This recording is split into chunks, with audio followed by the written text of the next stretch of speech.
जय श्री कृष्णा बच्चों।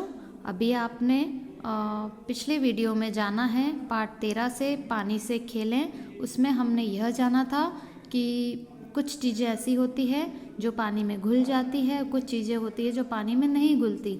जैसे चौक का बुरादा होता है, पानी में नहीं घुलता, नमक और शक्कर पानी में घुल जाते हैं। और आपने भी अपने घर पर यह करके देखा होगा कि कौन सी चीज़ पानी में घुलती है और कौन सी चीज़ पानी में नहीं घुलती है। तो आज हम पढ़ रहे हैं कि जल्दी घुलना और देर से घुलना। कुछ चीज़ें ऐसी होती है जो पानी में जल्दी घुल जाती है और कुछ चीज़ें होती है जो पानी में देर से घुलती है। तो दूध पीते हुए कई बार आपने देखा होगा कि चीनी नीचे ही रह जाती है। ऐसा क्यों होता होगा? जब आप दूध पीते हो ना, तो कई बार आपने भी देखा होगा कि जो चीनी होती है वो आपके कप में या आपकी ग्लास में, जिसमें भी आप पी रहे हो, उसमें नीचे रह जाती है। तो ऐसा क्यों होता है? क्या आपने कभी सोचा कि ऐसा क्यों होता है? तो अब आपको करके देखना है। कांच के 2 गिलासों में बराबर मात्रा में पानी लीजिए। अब आपको क्या करना है, कांच के 2 गिलास लेने हैं और दोनों गिलास में बराबर मात्रा में पानी लेना है। दोनों में एक एक चम्मच चीनी डालकर एक गिलास के पानी को चम्मच से हिलाइए व दूसरे गिलास के पानी को बिना हिलाकर ही रखिए। थोड़ी देर में दोनों गिलासों को में देखिए। तो आपको क्या करना है कि 2 गिलासों में बराबर मात्रा में पानी लेना है, दोनों गिलासों में एक एक चम्मच चीनी डालना है और एक गिलास के पानी को चम्मच से हिलाना है और दूसरे गिलास के पानी को बिना हिलाए रखना है। समझ गए ना आप? आपको क्या करना है, आपको 2 गिलास लेना है, दोनों में बराबर पानी डालना है और दोनों में चीनी डालनी है। लेकिन चीनी डालने के बाद एक गिलास को तो आपको चम्मच से हिलाना है उस पानी को, और दूसरे गिलास के पानी को आपको नहीं हिलाना है। एक को हिलाना है, एक को नहीं हिलाना है। तो थोड़ी देर बाद आप दोनों ग्लास में देखिए। आप क्या देखेंगे?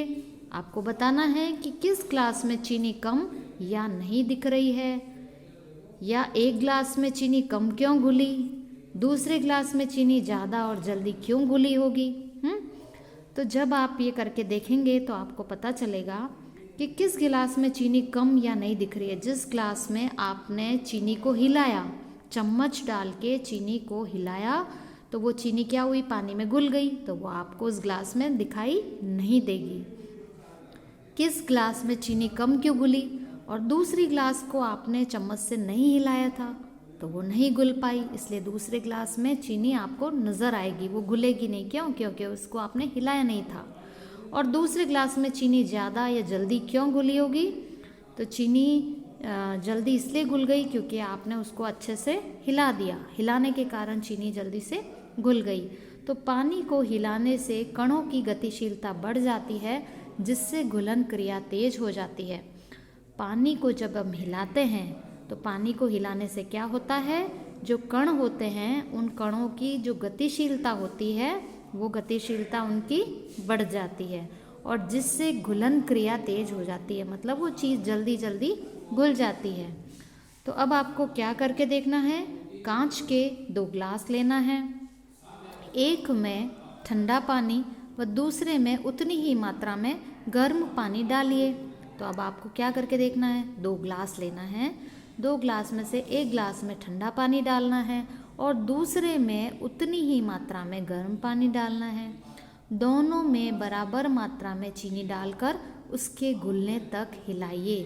दोनों ग्लास में आपको बराबर मात्रा में चीनी डालनी है और फिर दोनों ग्लास में उसके घुलने तक उसको हिलाना है, और दोनों ग्लास में चीनी के घुलने में लगने वाले समय को लिखिए।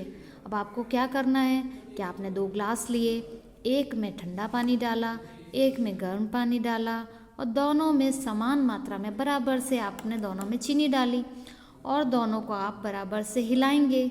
और हिलाने के बाद आप क्या देखोगे कि समय किस में ज़्यादा लग रहा है, किस ग्लास को चीनी को हिलाने में इसमें समय ज़्यादा लग रहा है और किस में कम लग रहा है। तो ये समय आपको देखना है। तो किस ग्लास में चीनी जल्दी घुलती है और किस में देर से। तो अब आपको क्या देखना है कि किस ग्लास में चीनी जल्दी से घुल गई और किस ग्लास में देर से। तो आप थोड़ा सा अगर इस पे अनुमान लगाएं तो आप सोच कर भी बता सकते हैं कि एक गिलास में जब हमने ठंडा पानी डाला था और एक में गर्म डाला था, तो कौन सी ग्लास में से चीनी जल्दी घुलेगी? क्या सोच रहे हैं आप? हाँ, इसका सही उत्तर यही है कि जो गर्म पानी हमने डाला था वो जल्दी घुलेगी। गर्म पानी वाली चीनी जल्दी घुलेगी और जिसमें ठंडा पानी है उसमें चीनी जल्दी से नहीं घुलेगी। तो ये गतिविधियों से आपने चीनी के घुलने के बारे में आपने क्या समझा वो आपको अपनी कॉपी में लिखना है। कि आपने नमक घोला था, आपने शक्कर घोला, आपने चौक का बुरादा डाला, कौन सी चीज़ घुली, कौन सी चीज़ नहीं घुली, या कौन सी चीज़ का ये जो गर्म पानी का प्रयोग किया, ठंडा पानी का प्रयोग किया, तो किस में किस चीज़ ने ज़्यादा समय लिया घुलने में और किस में किसने कम समय लिया। तो ये आपको ध्यान रखना है। अब तक हमने देखा कि कुछ चीज़ें पानी में घुल जाती है और कुछ नहीं घुलती। हमने पाया है कि कुछ चीज़ें जैसे मिट्टी है, चौक का बुरादा है, ये सब पानी में नहीं घुलता है। तो कुछ चीज़ें घुल जाती है और कुछ देर से घुलती है, तो कुछ तो जल्दी घुलती है। देखो कुछ चीज़ें तो घुलती है, कुछ चीज़ें नहीं घुलती, कुछ चीज़ें जल्दी घुल जाती है और कुछ देर से घुल पाती है। तो ठंडे पानी की अपेक्षा गर्म पानी में चीज़ें जल्दी घुल जाती है, वह हिलाने पर भी चीज़ें जल्दी घुल जाती है। अगर आपको किसी चीज़ को जल्दी घोलना है तो उसके लिए क्या प्रयोग करेंगे? गर्म पानी। गर्म पानी का प्रयोग करोगे तो वो जल्दी घुल जाएगी। और अगर किसी चीज़ को हम हिलाते हैं, फटाफट हिलाएंगे तो भी वो जल्दी से घुल जाएगी। कोई चीज़ अगर ग्लास में ऐसे ही चीनी पड़ी है तो वो नहीं घुलेगी, जैसे ही आप उसे हिलाएंगे तो वो जल्दी से घुल जाएंगी। तो ये आपको ध्यान रखना है और अपनी कॉपी में नोट कर लेना है। कॉपी में लिखना है कि कौन सी चीज़ घुली, कौन सी नहीं घुली, कौन सी जल्दी घुली, कौन सी देर से घुली, कौन सी गर्म पानी में घुलती है, कौन सी ठंडे पानी में जल्दी घुलती है। ये सब आपको ध्यान से लिखना है।